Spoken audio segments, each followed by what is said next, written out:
근데 지금 돌이켜서 생각해보면은 서체라는 아웃풋이 가져다 주는 의미가 진짜 다른 여타 작업 뭐 몇 개보다 더 되게 중요하다고 생각이 들어가지고 되게 해놓고 되돌아보니까 막 서체 그만둬야겠다 막 농담으로나 막 이렇게 했던 게 그냥 뭐 다 약간 무색한 것 같아요.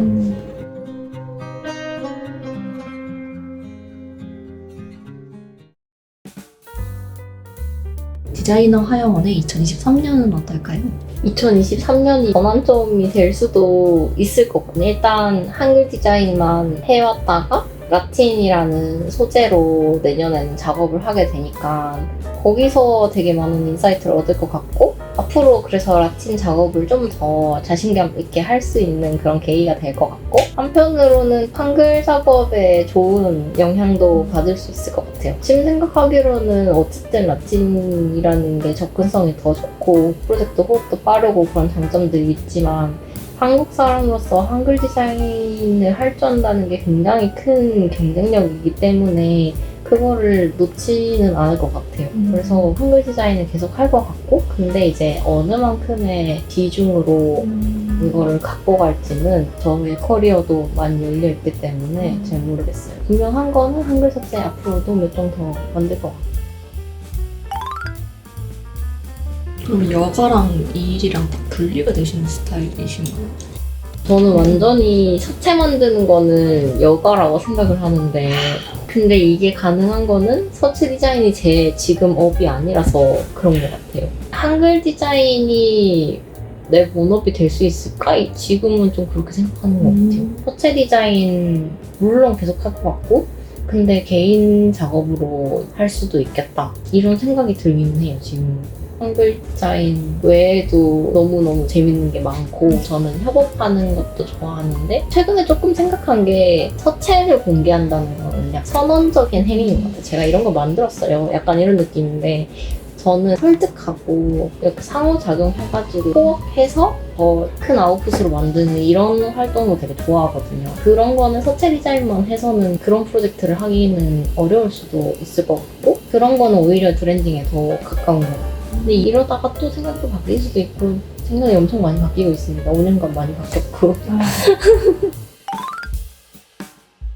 스케치 단계에 있는 서체는 굉장히 여러 개가 있는데 실제로 완성을 할 건지 결정한 서체는 한 가지 정도 있는 것 같고 내년에 영국으로 유학 가다 보니까 라틴 서체 프로젝트를 하나 할 것 같긴 해요. 석사 프로젝트로 라틴에 자족이 적은 걸 활용을 해서 뭔가 여러 가지 피처 같은 거를 넣어볼 수 있겠다는 생각이 들고 그 다음에 그냥 개인적으로 또 서체 디자인 스케치 한 300자 이내로 스케치를 하고 있는 건 2019년도에 타이포 잔치에서 유령난초라는 작업이 있는데 유령난초라는 풀이 있어요. 풀이 진짜 유령같이 생겼거든요. 그 풀이 약간 이렇게 움직이는 모습 같은 거를 베리어블 폰트 기술로 블룸 값으로 바를 만들어가지고 이쪽 블룸 100, 블룸 600 이 정도로 해서 좀 구부러진 형태, 여긴 좀 펴진 형태 해서 식물의 행동감, 움직임 이런 거를 좀 나타내 보려고 하는 그거를 서체화하는 작업을 하고 있어요. 하고 있는데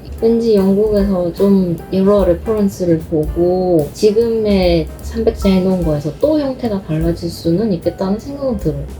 지금은 좀 더 구부러진 형태, 이제 펴진 형태 이런 식물 이파리 같은 형태를 하고 있지만 축의 기준이라는 건 또 다른 형태로 바뀔 수도 있고 하니까 어떻게 완성이 될지는 아직은 열려 있습니다. 그 다음에 브랜딩 프로젝트 같은 것들 하면서 그 지정 서체로 쓸 수 있는 한글 서체라는 게 굉장히 한정적이고 영문 서체와 이렇게 짝이 될 만한 한글 서체는 또 더 찾기가 어렵기 때문에 영문 서체에서 느껴지는 그런 표정 없는 느낌을 한글 서체에서 뭔가 조금 고딕 계열에서 좀 다르게 만들어 나가 보면은 어떨까 이런 생각도 하고 있어가지고 제작을 해보면은 좋을 것 같긴 해. 아니면은 외곽이 되게 단순해서 조판했을 때 딱 떨어지는 느낌을 의도하는 걸 수도 있고 예를 들어서 인더스트리얼한 느낌의 브랜딩을 한다 이러면은 영문 서체는 굉장히 셀렉할 것이 많은데 한글 서체는 그냥 뭐 고딕 계열로 그냥 이렇게 맞춘다든지 딱 그 특정한 느낌을 저격하는 그런 것까지도 없는 것 같아요. 그래서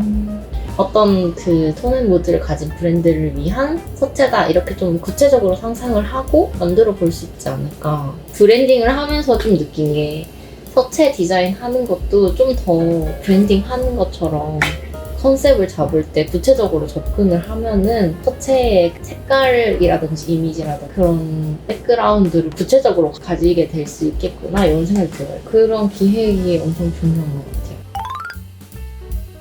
브랜딩 말고 서체를 하신다면 계속 독립으로 하시는 건데 네, 맞아요. 혹시 지금껏 느껴왔던 아니면 앞으로 느낄 혼자 함으로써 장단점? 혼자 하는 거의 장점은 제가 체계를 만들어 나갈 수 있다. 제가 상황을 정의하고 거기에 의미를 부여하고 그런 걸 되게 좋아하거든요. 그렇기 때문에 저는 혼자 일해도 어느 정도 룰을 가지고 일하는 걸 좋아하고 때문에 회사에 가서도 괜찮을 것 같지만 회사에 가면 되게 간단한 것도 다 보고를 해야 되고 예를 들어서 오전에 한두 시간만 뭐 더 쉬고 나가고 싶다 이런 것도 설득을 해야 되고 미팅 같은 거를 할 때 제가 설명을 못하는 거 저는 항상 저의 생각을 바로 표현이 되는 게 되게 중요한 것 같거든요. 비록 작은 프로젝트일지라도 어떤 생각으로 내가 이거를 만들었고 어떻게 진행을 해서 공개를 하고 그 과정이 오롯하게 내가 했다 이게 드러나는 게 저는 되게 중요한 것 같아요. 한편으로는 혼자 하는 프로젝트가 커지기는 한계가 또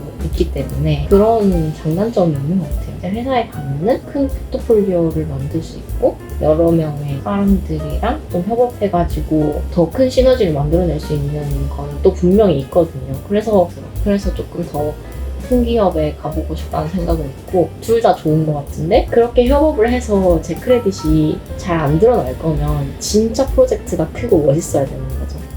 활자를 만드는 거는 그림 그리는 것처럼 원도를 그린다?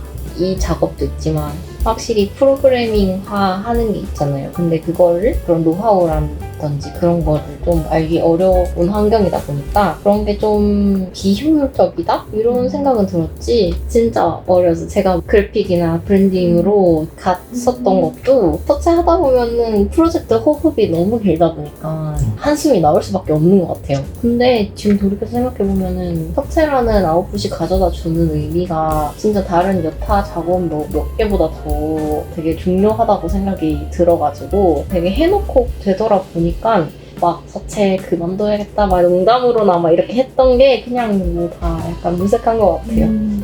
근데 저는 앞으로 더 그 과정을 스마트하게 개선해 나갈 수 있을 것 같아요. 더 효율적으로 할 수 있게. 그러다 저희 자리를 뺏기진 않겠죠?